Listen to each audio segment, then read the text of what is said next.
হাসনাত আবদুল্লাহ এবার রুমিন ফারহানাকেও ভারতে পাঠিয়ে দেওয়ার ঘোষণা দিলেন।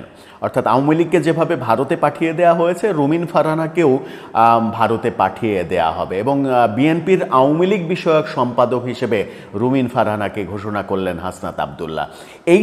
এই যে ভারতে পাঠিয়ে দেওয়া হবে, রুমিন ফারহানাকে আওয়ামী লীগের মতো করে ভারতে পাঠিয়ে দেওয়া হবে, রাজনীতিতে যদি এই ধরনের অসৌজন্যমূলক অধ্যত্বপূর্ণ বক্তব্য দেওয়ার নজির স্থাপন হতেই থাকে, তাহলে আমাদের রাজনীতিতে নতুন বন্দোবস্ত কি স্থাপন করতে চলেছে হাসনাত আবদুল্লাহরা, সেটা একটা বড় প্রসঙ্গ। আজকে নির্বাচন কমিশনে হই হট্টগোল, মারামারি, ঠেলাঠেলি, পাঞ্জাবি ছেঁড়াছেড়ি অনেক কিছু হয়েছে এবং সেই অনেক কিছুর সঙ্গে আমরা দেখলাম যে বিএনপির সঙ্গে এনসিপির একেবারে সাংঘর্ষিক অবস্থা এবং বিএনপির সঙ্গে বিএনপিরও হয়েছে। রুমিন ফারহানার সঙ্গে ব্রাহ্মণবাড়িয়ার স্থানীয় এমপি পদপ্রার্থী হিসেবে যিনি মানে দাবিদার, তার এক ধরনের মনোমালিন্য, এক ধরনের সংঘাত হয়েছে। রুমিন ফারহানাকে ধাক্কা দেওয়া হয়েছে, রুমিন ফারহানার লোকজন এনসিপির নেতাকে মারধর করেছে। এই ঘটনাগুলো আজকে নির্বাচন কমিশনে ঘটেছে, যার পরিপ্রেক্ষিতে হাসনাত আবদুল্লাহ রুমিন ফারহানাকে একেবারে ভারতে পাঠিয়ে দেওয়ার হুমকি দিয়ে দিলেন, তাকে ভারতে পাঠিয়ে দিতে হবে। কি হলো, কি হতে চলেছে, রুমিন ফারহানা কি বলছেন, আর এই ভারতে পাঠিয়ে দেওয়ার অধ্যত্বের সংস্কৃতি আর কতদিন চলবে, সেগুলো নিয়েও আলোচনা করবে এই ভিডিওতে। থাকবেন পলিটিক্স টিভির নিয়মিত আয়োজনে।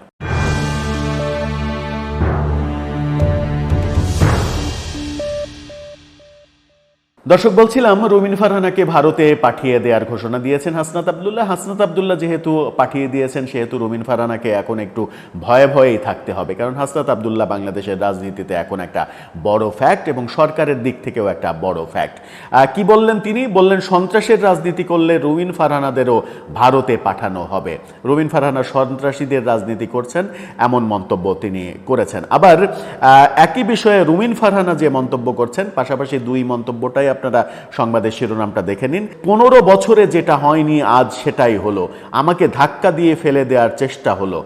রুমিন ফারহানা বলেছেন নির্বাচন কমিশনে তাকে ধাক্কা দেওয়া হলো, মারার চেষ্টা করা হলো এবং সেটা দেখে মুখ বুজে থাকতে পারেনি তার লোকজন প্রতিঘাত করেছে। হাসনাত আবদুল্লাহ যেটা বলছেন যে সেই বিষয়ে গণমাধ্যম যেটা বলছে সেটা হচ্ছে যে হোন্ডা গোন্ডা নির্বাচনকে আমরা ভারতে পাঠিয়ে দেব, সন্ত্রাসের রাজনীতি করলে আওয়ামী লীগের মতো রুমিন ফারহানাদেরও ভারতে পাঠিয়ে দেব, অর্থাৎ নির্বাচন কমিশনকেও ভারতে পাঠিয়ে দেওয়ার কথা বলেছেন।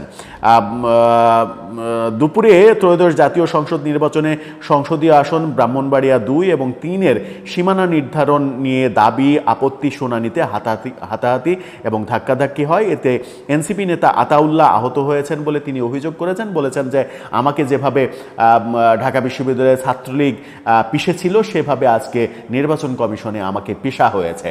তাকে নাকি পিষেছে রুমিন ফারহানার লোকজন এবং পাঞ্জাবি টাঞ্জাবি ছিঁড়ে দিয়েছে। হাসনাত আবদুল্লাহ বলেছেন আওয়ামী লীগ পণ্য যাদেরকে মনে হয় তাদের মধ্যে রুমিন ফারহানা অন্যতম। উনি সবসময় বলে থাকেন বিগত 15 বছর নাকি উনি অনেক ভালো ছিলেন। উনি অবশ্যই ভালো থাকবেন, কারণ উনি যত ধরনের আওয়ামী সুবিধা রয়েছে সব ধরনের সুবিধাই নিয়েছেন। এখন প্রসঙ্গ হচ্ছে রুমিন ফারহানা বিএনপি করেও যদি আওয়ামী সুবিধা নিয়ে থাকেন, তাহলে তো প্রশ্ন আসেই যে হাসনাত সার্জিসরা ঢাকা বিশ্ববিদ্যালয়ে ছাত্রলীগের মধ্যে ঢুকে কি করছিল, কোন সুবিধা আদায়ের জন্য তারা ছাত্রলীগের মধ্যে ঢুকেছিল, কিংবা আজকে যারা শিবিরের মানে বড় বড় নেতা হিসেবে বের হয়ে আসছে তারা ছাত্রলীগের মধ্যে ঢুকে কি করছিল। তারা তো এক সময় ছাত্রলীগের আওয়ামী লীগের সুবিধা নিয়েছিল। তাহলে রুমিন ফারহানাকে শুধু শুধু দোষারোপ করার কারণ রয়েছে? দোষ তো সবাই, মানে যদি সুবিধা নিয়ে আর কিংবা যুক্ত থাকার মানে অভিযোগ থাকে, তাহলে তো তাদের বিরুদ্ধেই সব থেকে বেশি অভিযোগটা বিভিন্ন সময় বিভিন্ন জন করে থাকেন। এদিকে নির্বাচন কমিশনের ভূমিকা প্রশ্নবিদ্ধ এবং এই নির্বাচন কমিশনকে গুড়িয়ে দেওয়া হবে, এই নির্বাচন কমিশন রাখা যাবে না, এমনটা বলেছেন। পুলিশের বিরুদ্ধে অভিযোগ করেছেন তিনি। পুলিশ বিএনপির পক্ষে নাকি নির্বাচন কমিশনে কাজ করেছে, বিএনপির লোকদেরকে ঢুকতে দেওয়া হয়েছে, এনসিপির লোকদেরকে ঢুকতে দেয়নি। পুলিশের কি সত্যিই এত সাহস হয়েছে যে এনসিপির লোকদের ঢুকতে দেবে না আর বিএনপির লোকদের ঢুকতে দেবে? পুলিশ এত সাহসী হয়েছে বাংলাদেশে বাংলাদেশে? মানে পুলিশের কি মবের ভয় নাই? পুলিশের কি জীবনের ভয় নাই যে পুলিশ এই কাণ্ড করবে? হাসনাত আব্দুল্লাহ যে অভিযোগ করলেন পুলিশের বিরুদ্ধে, সেটা কি গ্রহণযোগ্য হতে পারে? পুলিশ কি এত সাহসী হয়ে এনসিপিকে বাধা দেবে? আমার মনে হয় যে এটা কল্পনাতেও কোনো পুলিশ মানে স্বপ্নেও দেখবে না। এটা একটা মানে অহেতুক অভিযোগ। হাসনাত আব্দুল্লাহ বলেছেন ডানপন্থী বামপন্থী নয়, বাংলাদেশপন্থী নির্বাচন কমিশন চায়। অর্থাৎ এই নির্বাচন কমিশন তারা চেঞ্জ করতে চায়। এই নির্বাচন কমিশন দিয়ে আগামী নির্বাচন হবে না।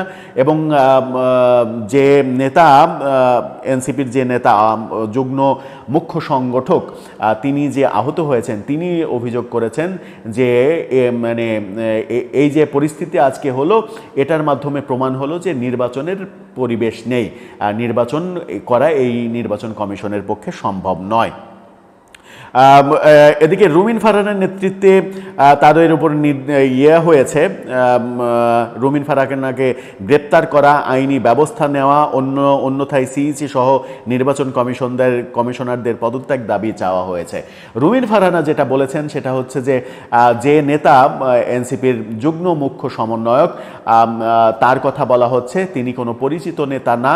আমি দেখেছি যে সাদা পাঞ্জাবি পরা একজন আমাকে ধাক্কা দিয়েছে, আমি একজন নারী, আমাকে যখন ধাক্কা দেওয়া হয়েছে তখন আমার লোকজন তো চুপ করে থাকবে না, নারীর উপরে আঘাত আসলে তারা তো চুপ করে থাকবে না, তারাও মানে পাল্টা আঘাত দিয়েছে, মানে ইট্টি মারলে পাটকেলটি খেতে হয়, সেই ঘটনা ঘটেছে। এটা খুবই মানে বলেছেন যে এটা ভেরি সিম্পল ইকুয়েশন। তার মানে রুমিন ফারহানা কিন্তু অস্বীকার করেননি যে তার উপরে হামলা করা হয়েছে। তিনি বলেছেন তাকে ধাক্কা দেওয়া হয়েছে, ধাক্কা দিয়ে ফেলে দেওয়া হয়েছে, তারপরে পাল্টা তাকে আঘাত করা হয়েছে, এই ঘটনা ঘটেছে। আবার যে ঘটনাগুলো ঘটলো, এই ঘটনার সঙ্গে ব্রাহ্মণবাড়িয়ার বিএনপির আরেক নেতাকেও তিনি জড়িত করেছেন। সব মিলিয়ে আজকে নির্বাচন কমিশনে যা হলো, এবং রুমিন ফারহানা যেভাবে অ্যাগ্রেসিভলি সংবাদ সম্মেলন করলেন, বললেন যে 15 বছরে যেটা হয়নি সেটা ঘটেছে, বলেছেন যাদের জন্য এতদিন আদালতে লড়লাম তারা আজকে আমাকে ধাক্কা দেয়, এই ধরনের আক্ষেপ করার চেষ্টা করেছেন। কিন্তু তার বিরুদ্ধে যে অভিযোগ হাসনাত আব্দুল্লাহ করছেন যে তাদের নেতাকে তার লোকজন মারধর করেছে, এটা যদি সত্যি হয় তাহলে সত্যি কি রুমিন ফারহানাকে হাসনাত আব্দুল্লাহরা ভারতে পাঠিয়ে দেবেন? রুমিন ফারহানা ভারতে গিয়ে কোথায় থাকবেন? এবং ভারতে রুমিন ফারহানার সঙ্গে আর কে যাবেন, কিংবা আর কাকে পাঠানো হবে? প্রধান নির্বাচন কমিশনারকেও কি পাঠানো হবে? নির্বাচন কমিশনের অন্যান্য মেম্বারদেরকেও পাঠানো হবে? যে পুলিশ তাদেরকে বাধা দিয়েছে আজকে এই অভিযোগ করা হয়েছে, সেই পুলিশদেরও কি মানে ভারতে পাঠানো হবে? মোটামুটি যদি একটা বিমান ভরার মতো লোকজন তারা জোগাড় করতে পারে, একটা বড় বিমান হয়তো 200, 250, 300 জন যাত্রী নিয়ে ভারতে পাঠিয়ে দিল, ব্যাপারটা খুব মজার হয়, তাই না? ভারতে পাঠিয়ে দেয়া ব্যাপারটা যেহেতু এখন এনসিপি নেতাদের জন্য খুব সহজ ব্যাপার, আমার মনে হয় যে খুব দ্রুত এই ঘটনাটা ঘটেও যেতে পারে। ঘটলে অবাক হওয়ার কিছু থাকবে না, এবং সেই ঘটনা যখন ঘটবে তখনও হয়তো বিএনপি মানে সরকারের প্রশংসাই করবে এবং নতজানু রাজনীতি তারা করে যাবে। দর্শক, আপনার কি মনে হয় কোন দিকে যাচ্ছে পরিস্থিতি? আপনার মতামত জানিয়ে লিখতে পারেন আমাদের কমেন্ট বক্সে।